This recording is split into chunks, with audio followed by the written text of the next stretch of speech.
Ok, donc on va rajouter ce to-do à notre liste, donc concat, et on va ajouter le to-do lui-même.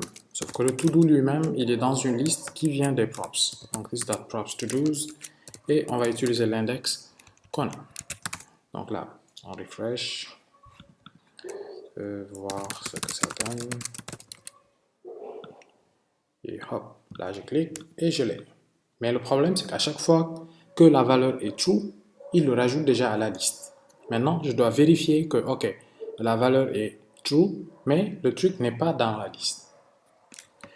Donc, déjà, on va fermer le premier truc, parce qu'on n'en a pas besoin pour le moment. On dit, ok, si c'est true, on va entrer, mais il faut qu'on s'assure que cet élément n'est pas dans le tableau. Ok, pour savoir qu'un élément n'est pas dans un tableau, JavaScript nous donne une manière de dire que, ok, this.state.selected, ok, on se calme, .selected to-dos, .index of, on se calme, index of, mais il nous faut le to-do lui-même, donc on va créer une variable to-do, et on va dire, ok, on va s'assurer que toi tu es égal à -1, avant de faire quoi que ce soit, mais ce to-do n'existe pas, donc on va dire, toi qui es là, on va te transformer en to-do, et hop, let to-do equal this. On n'a plus besoin de ça. Donc là, on crée une variable to-do qui contient le to-do qui nous concerne ou qui nous intéresse. Et puis, on s'assure que la valeur do_add est à true et que l'élément que l'on veut ajouter n'est pas déjà dans la liste. Donc, on va retester. Ok, il est cool. Donc là, c'est cool. On sait qu'à chaque fois que l'on clique, il est là, mais il n'est jamais ajouté 2 fois. Maintenant, ce qui sera cool, c'est de dire que d'accord, quand je vais le décocher, je veux pouvoir l'enlever. Parce que si j'en ai pas besoin, j'en ai plus besoin. Ce qui veut dire que quand je clique sur, quand je coche un to-do, il est ajouté à la liste des selected. Quand je décoche ce to-do, il doit être retiré de la liste des to-do. Donc, là, on a une condition qui a 2 paramètres. Est-ce que c'est true et est-ce qu'il n'est pas dans la liste? Ok, ce que je vais dire, c'est que je vais déjà changer cette clause et la diviser en 2 et dire d'accord.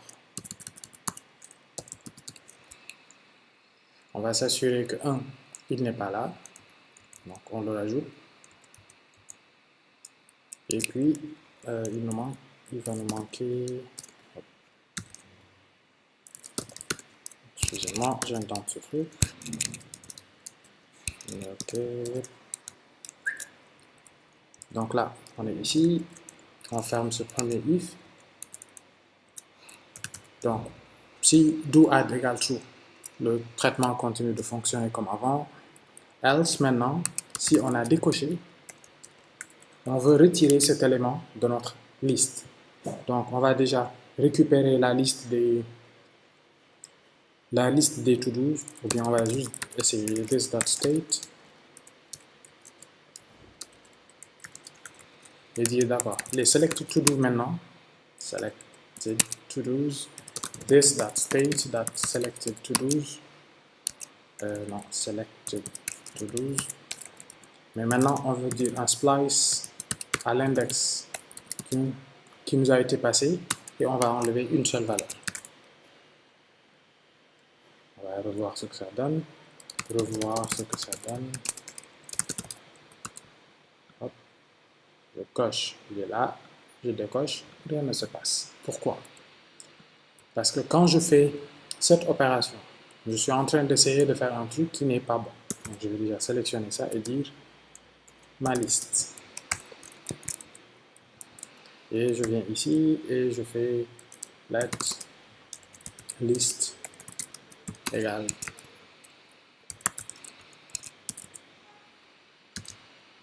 Sauf que ça ne marchera toujours pas. Et après, on verra tout de suite pourquoi ça ne marche pas.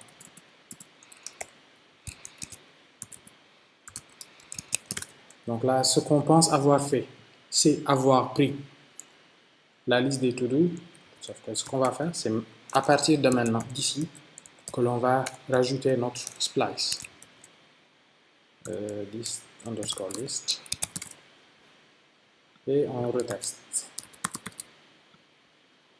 Dedans, dehors. Dedans et dehors.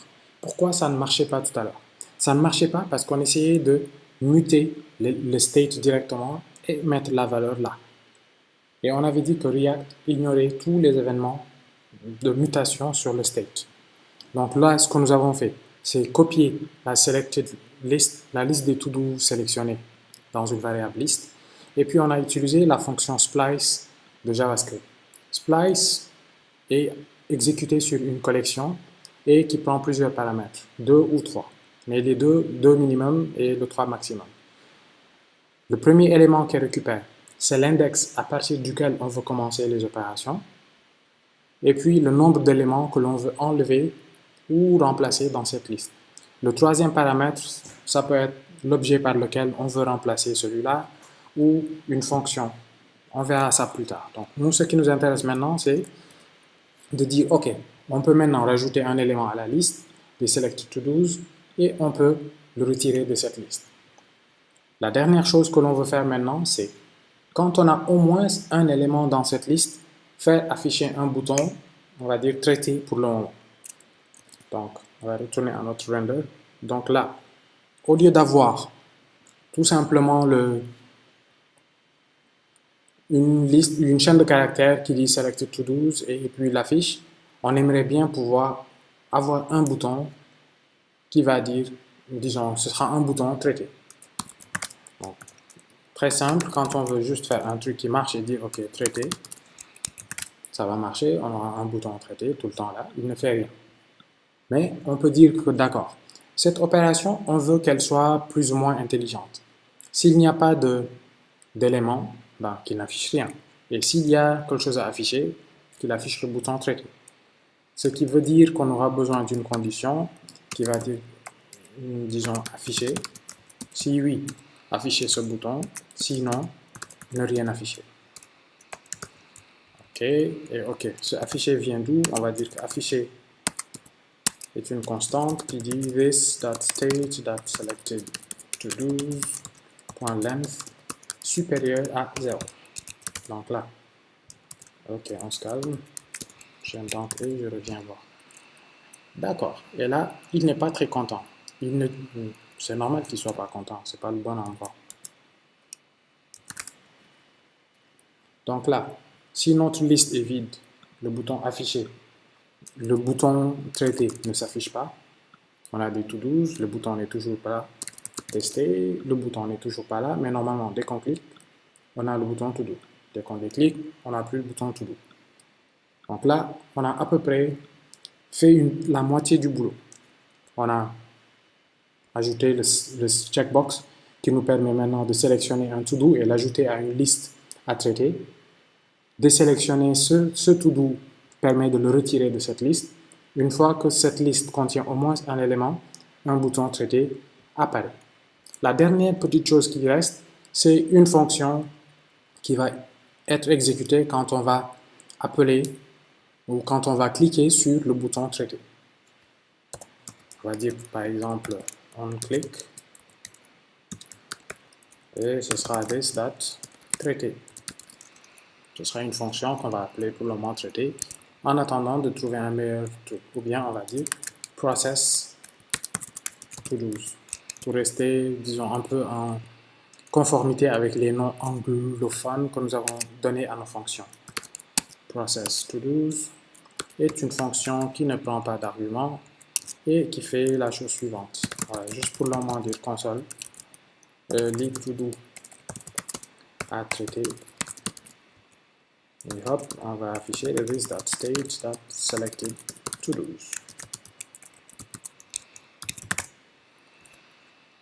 On va dire OK, de 1, de 2, hop, et PAM, erreur.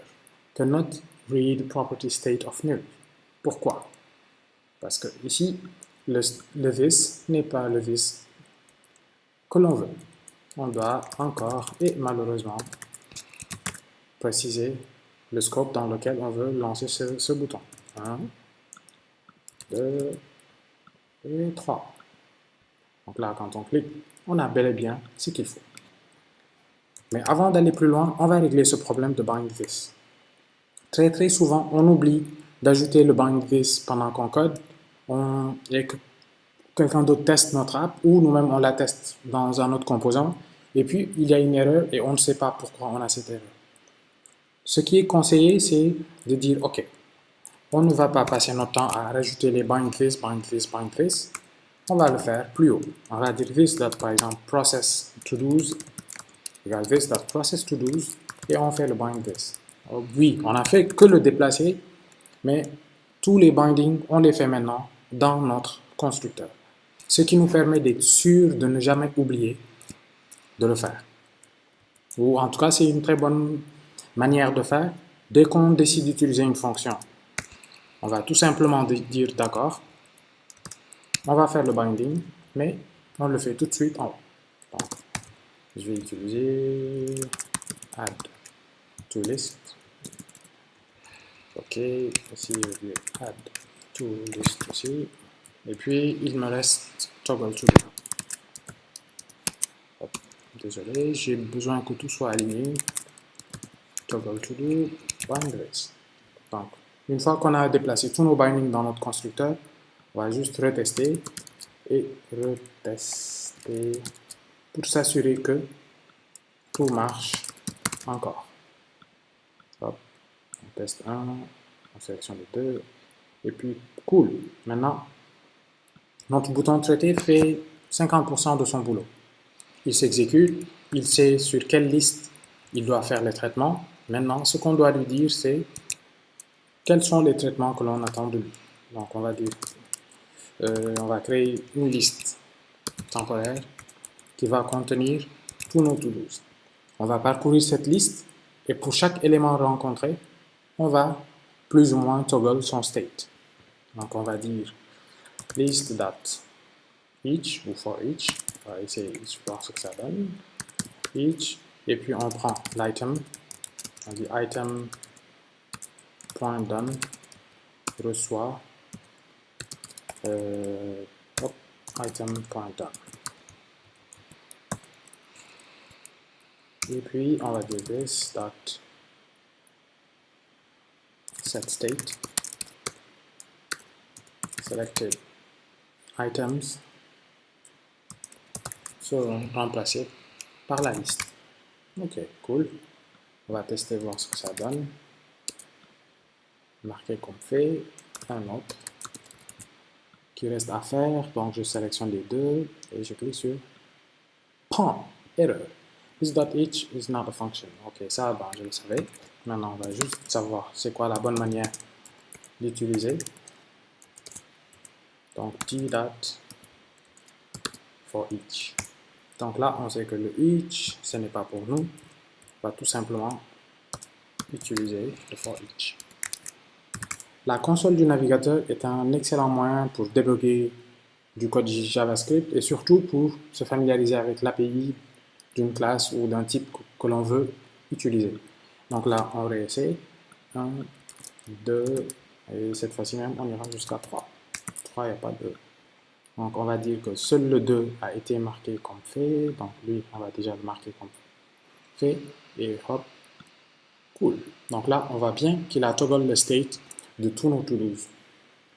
Maintenant, pour d'autres types de traitements, on peut dire, ok, une fois qu'on les a tous traités, on aimerait bien pouvoir les désélectionner ou pas. Ben ça, c'est un choix qui peut vous revenir si vous avez envie de vous amuser et dire, ok, une fois qu'on les a traités, on veut qu'ils soient désélectionnés. À ce moment-là, vous avez tout ce qu'il vous faut pour le faire. La dernière chose que je vais faire dans cette vidéo, avant d'aller plus loin, c'est de voir cette liste. On voit que là, un to-do item, il doit recevoir plus ou moins un certain nombre de propriétés. Si jamais j'oublie de lui passer, par exemple, l'index, qu'est-ce qui va se passer? On va juste voir ce que ça donne. Je coche, marquer comme fait, prends. Et puis, j'ai à un moment donné une erreur. Cannot read property done of undefined. Pourquoi on a ce undefined? Parce qu'au moment où on ajoutait le to-do à la liste des selected to-dos, on utilisait son index. Son index, on ne l'a plus passé à l'item, donc il est devenu nul. Pour éviter ce genre de problème, éviter que notre composant dépende d'une donnée et qu'on oublie de la lui donner, React nous donne un moyen simple, très simple même, mais super puissant, qui nous permet de dire que, OK, voici la liste de mes dépendances. Je veux que cette liste soit respectée. Et ça, on l'appelle des prop types. On va dire, OK, prop types. Prop types est un objet qui décrit la liste des propriétés qu'attend ce composant, leur type, est-ce qu'elles sont obligatoires ou pas. On va dire que item est un React dot prop type. Est-ce que c'est en majuscule, en minuscule? Je ne me rappelle plus. OK. Point object. Déjà, c'est un objet JSON, donc les deux points sont légèrement abusés. OK, cannot read property. OK, ce qui veut dire que c'est prop types au pluriel déjà pour commencer. Donc là, warning, accessing prop type via the main, oui, je sais. Là, il me crie dessus pour me dire que prop types ne doit plus être utilisé depuis react.proptypes parce qu'ils l'ont déplacé vers un package qu'ils ont appelé proptypes. Donc, au lieu de react.proptypes, ce sera juste proptypes avec un import plus haut. Mais pour le moment, on va tout simplement utiliser l'ancienne façon qui marche de toute façon. Et dire que, OK, nous, ici, on a besoin d'un index. Et l'index, il est de type proptype, c'est difficile, number. OK, et add to list. Ce sera exactement pareil, prop. On va l'ajouter à notre prop types. On va dire que, OK, c'est une fonction. Heureusement qu'on peut copier et coller. OK. Donc là, on lui a dit, voici l'ensemble des types des choses que nous voulons. Mais on peut aussi lui dire is required. On va pour le moment dire que seul item est required. Et si jamais j'appelle, là, en appelant ou en montant ce composant, j'oublie d'ajouter la propriété item, tout de suite dans la console, j'aurai des problèmes. J'aurai des messages d'erreur et des warnings. Et quand je vais essayer de compiler mon code pour passer en mode prod, ça fail tout de suite et on me dit vous n'avez pas respecté l'API de ce composant. Donc, on va s'arrêter à ça aujourd'hui et dans le prochain épisode, on va voir en détail le cycle de vie d'un composant React. Depuis le moment où il doit être monté jusqu'au moment où il doit être retiré du DOM. Si vous avez des questions, n'hésitez pas dans les commentaires. Merci.